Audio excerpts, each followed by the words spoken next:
60 Minutes Rewind. In this era of belt-tightening, it's kind of refreshing to take a look at people whose happiest pastime is to give money away.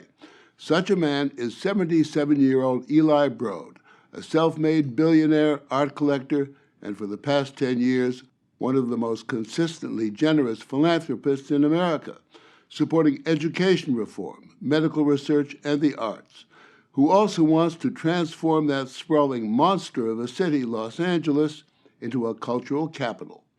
Eli Broad thinks big, but his critics say he can act very small, that he may give billions away, but he tries to micromanage almost every dollar he gives. Eli Broad doesn't really care what they say. All he wants to do is die poor. Well, relatively poor.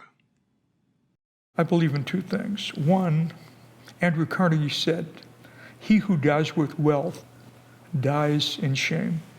And someone said, "He who gives while he lives also knows where it goes." There's no one quite so civic-minded in America. Eli Broad and his wife Edie have become paparazzi pets because of the money they lavish on Los Angeles.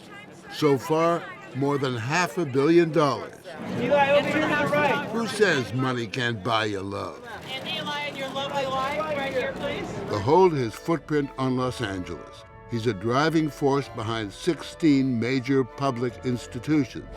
In the center of downtown, a cultural corridor anchored by the magnificent Disney Hall, home of the Los Angeles Philharmonic.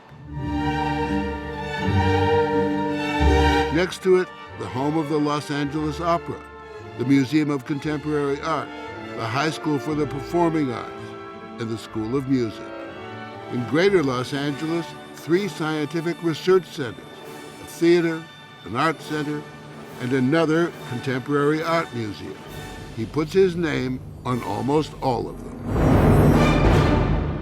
You've said that your sense of being a wealthy man actually increased the more you gave money away.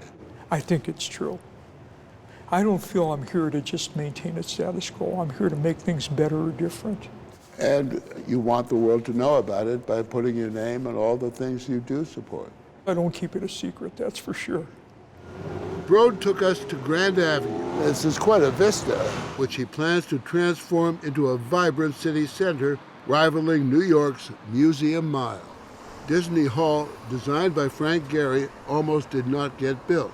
Broad rescued the project by putting up his own money and putting the squeeze on fellow plutocrats. It's really become the symbol of our city. And then there's his own museum, the Broad. This is a rendering. It's still a parking lot, but it will eventually hold his $1.6 billion art collection. How much is this going to cost you? Something approaching $1 billion? More.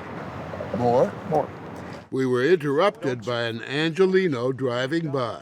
Eli, buy the Dodgers! Buy the Dodgers! Eli, buy the Dodgers. You could be the George Steinbrenner of Los Angeles. No. I've got enough on my plate. Broad runs his philanthropic foundation like a for-profit business, not a charity. Charity, he says, is just writing checks. He practices what he calls venture philanthropy. We don't give it away, we invest it, and we want a return. Remember, I started work as a CPA, so that gave me fiscal discipline in everything I did in business, and I guess some of it carries over to philanthropy. Eli Broad says, I want results, and if you're not going to show me results, I'm not going to give you the money. And incidentally, after 1 year, if you don't show me results, I'm going to stop funding you. New York Mayor Michael Bloomberg, no mean philanthropist himself, admires Broad's uncuddly approach and the $32 million he's given to New York schools. Eli Broad sets the standard. I think it's really being a role model for others. And they look at Eli, and because of him, they get the ideas, I'm going to be innovative and be philanthropic and do some other things. The leverage of Eli Broad is really quite amazing. Amazing to the extent of almost $500 million he's poured into improving public education. He spends even more on medical research. 8 years ago, he teamed up with Harvard and MIT to create, you guessed it, the Broad Institute in Cambridge, Massachusetts. The Broad is the world's leading genomic medicine institute. All discoveries are free, available to anyone. Let me be rude and ask, how much have you put into this institute? $600 million total. Broad grew up in Detroit, the only child of immigrant shopkeepers. At 21, he married Edie Lawson. We borrowed $25,000 from our parents. And that $25,000 led ultimately to A lot of money. In 1957, Broad and a partner launched a no-frills home building business. He was a millionaire by 27. He bought Sun Life Insurance in 1971 and sold it in 1999 for $18 billion. And that's when he and Edie decided to give most of it away. You're giving 75% of your wealth away. Maybe more by the time it's over. Or maybe more. You have 2 children. Yes. What about them? They're well taken care of. They're different than their dad. Different how? They don't have, frankly, the ambition to build a great business that I had. You've been open about admitting that you were not a great father. Look, when I started, it was 24/7, as they say. And I didn't spend enough time with the kids when they were growing up. I admit that. Is that something you regret now? I do to some degree. We all go back and would do things over differently in our lives. The story will continue after this. Today, Broad balances his life with his passion for contemporary art, like this Richard Serra sculpture. Civilizations are not remembered by their business people or bankers or lawyers. They're remembered by the arts. He's collected over 2,000 works of art. Unlike most collectors, almost all of Broad's art is available for loan to museums. He loaned these pieces to the LA County Museum of Art and threw in a $50 million building to house them. One of his favorite artists is the irrepressible Jeff Koons. And here, a veritable cornucopia of Koonsian genius. All, of course, painted and sculpted by hired craftsmen. Koons is nothing if not worshipful of Eli Broad. You know, Morley and Eli, I just have to say, standing here, what a fantastic location. I mean, look at the natural light that's coming in on these works. It's just a tremendous gallery. And the balloon dog? What does it do to you? Do you get some kind of emotional kick? I do. It makes me smile, makes me feel good. It makes me proud. It especially makes me proud when I see young people and others looking at the work. And it introduces them to art in a way that no other work really does.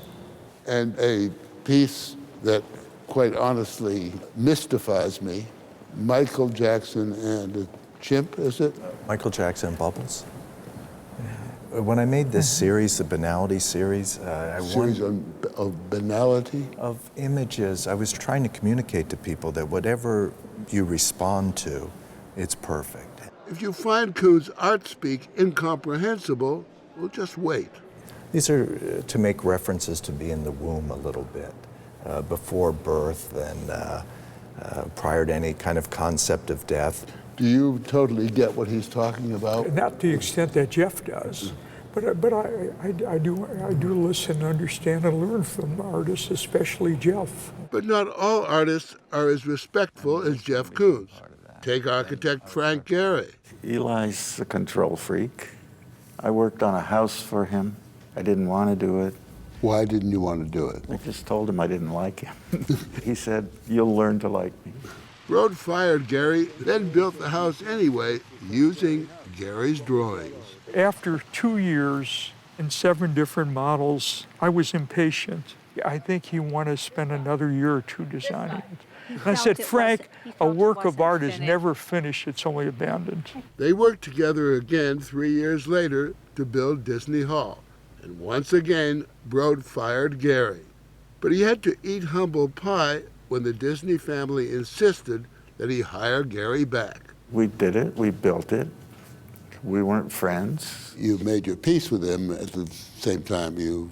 I won't do a project for him, that's true.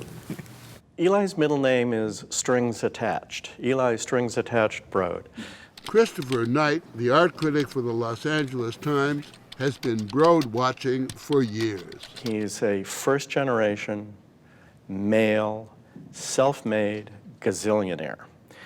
And people in that category typically believe, and with good evidence, that they know how to make something a success. And that can be a problem. With science, Broad leaves the details to the experts. But when he dangles his money and his art in front of most major museums in LA, he sees himself as the expert. And if they don't play, he won't pay. Well, I'm a perfectionist, and on things I know something about, I do get involved. We've talked to a number of people who say that you can turn into a bully. I don't think I'm a bully, but on the other hand, I'm not a potted plant either. No, I'm sure you're not a potted plant, but these people who say some pretty unkind things about you will not talk publicly. They clearly are scared of you. I don't know why they're scared of me. Well, because you're a rich guy and therefore a powerful guy, and you've got a temper. I've got strong views on things. But even your good friend Frank Gehry says Eli can be a real pain in the ass. I can understand why Frank could say that, because I am impatient, and patience has its limits. Number one, it's his money, and you don't have to take it, so I'm sympathetic with that. Eli is not a micromanager as much as he has ideas on how you can make society better, and he's devoting his own money to doing it. Kind of hard to argue with that he doesn't have the right to do it, and you don't have to play the game if you don't want to. When you've got one 800-pound gorilla in the room, you're scared to death of the guy. Everybody does want something from Eli, and since he is the biggest game in town, nobody wants to alienate him. I just appreciate you all so much. Just watch this crowd at the recent gala for the Los Angeles Museum of Contemporary Art, which Broad bailed out 2 years ago for $30 million. It was a scrum of culture vultures, fashion victims, and art victims, dealers and collectors, a night when skinniness was next only to godliness, when philanthropy and social climbing, self-aggrandizement and greed dissolved into one gigantic air kiss, all under the benevolent eye of that feared and admired dictator, Eli Broad. Beyond the altruistic part of it, ego plays a part in this? Oh, absolutely. A desire to be loved? A desire to be respected. I'm not doing these things to become the most popular person in the city. I want to be the most respected person. We left him on the roof of his art foundation, this fully contented man, this master of all he surveys. What's this at the very end here? I know what this is. What is it? It's Bigfoot. It is Bigfoot. And who is the biggest foot in Los Angeles right now? I don't know. I don't think so.